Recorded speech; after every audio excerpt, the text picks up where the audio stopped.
Hi guys, hope you are all have fine, okay? যোৱাকালিৰ news এটা আপোনাৰ আগত ৰাখিব বিচাৰিছোঁ। এই নিউজটো পঢ়ি কিছু হাঁহি উঠিল। আপোনাকো জনাই আছোঁ এই নিউজ। তাৰ আগতে আপুনি যদি চেনেলটো ছাবস্ক্ৰাইব কৰা নাই, ছাবস্ক্ৰাইব দা পাৰ্থ, অলৰাইট।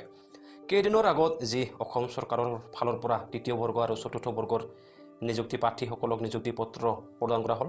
কিন্তু চতুৰ্থ বৰ্গত যিবোৰ প্ৰাৰ্থী নিযুক্তি লাভ কৰিছে, সেই প্ৰাৰ্থীবোৰৰ ভিতৰত বহু এনে প্ৰাৰ্থী আছে চতুৰ্থ বৰ্গৰ কাৰণে যিমান অৰ্হতা থাকিব লাগে তাতকৈ অধিক অৰ্হতা থকা প্ৰাৰ্থী নিযুক্তি লাভ কৰিছে আৰু ইয়াক লৈ অভিযোগ উঠিছে।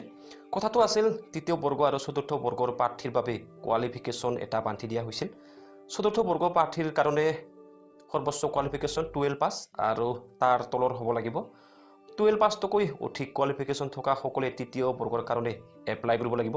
মানে 12 পাছতকৈ অধিক কোৱালিফিকেশ্যন থকা প্ৰাৰ্থীসকল চতুৰ্থ বৰ্গৰ বাবে এপ্লাই কৰিব নোৱাৰে, মানে অযোগ্য।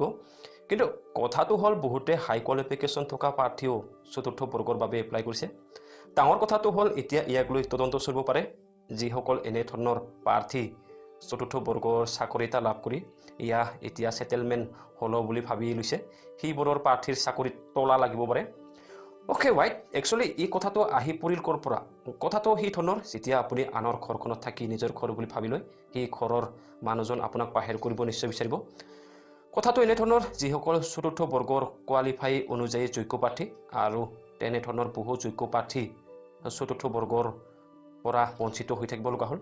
আৰু চতুৰ্থ বৰ্গত এনে কিছুমান প্ৰাৰ্থী চিলেকশ্যন হৈছে যিসমূহ প্ৰাৰ্থীৰ কোৱালিফিকেশ্যন 12 পাছতকৈ অধিক। আৰু ইয়াক লৈ বঞ্চিত প্ৰাৰ্থীবোৰ ব্যৱস্থা গ্ৰহণ কৰাৰ বাবে অসম আৰক্ষী সঞ্চালক প্ৰধানৰ কাৰ্যালয়ত অভিযোগ দাখিল কৰিছে।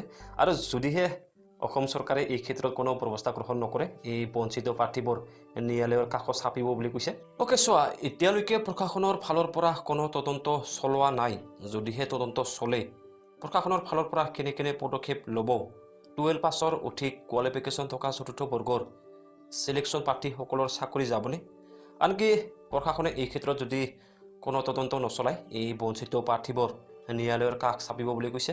আৰু যদিহে ন্যায়ালয়ৰ কাষ চাপিব, তেনে ক্ষেত্ৰত ন্যায়ালয়ে কেনে পদক্ষেপ ল'ব? অ'কে, অকল এই বঞ্চিত প্ৰাৰ্থীবোৰ হাই কোৱালিফিকেশ্যন প্ৰাৰ্থীৰ মাত্ৰ মেনশ্যন কৰা নাই, বহু ভুৱা শিক্ষাগত অৰ্হতা লৈ কিছুমান প্ৰাৰ্থী চতুৰ্থ বৰ্গত নিযুক্তি লাভ কৰিছে বুলি প্ৰকাশ কৰিছে। অ'কে, চোৱা, মই এই বিষয়ত এইটো কওঁ, মই বহু চিনাকি বন্ধু বৰ্গৰ পৰা এই কথা শুনিছোঁ।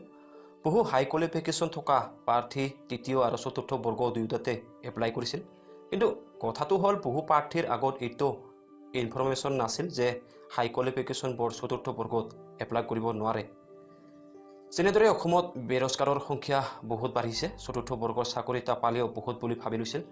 আগন্তুক দিনত দেখা যাব এই বাতৰিয়ে কেনে ৰূপ লয়, আৰু এই বিষয়ত আপডেট নিউজ আহিলে নিশ্চয় ভিডিঅ' আনিম মই। আৰু আগন্তুক দিনত 22,000 এনেধৰণৰ তৃতীয় চতুৰ্থ বৰ্গৰ পদ মুকলি কৰি দিব বুলি কোৱা হৈছে।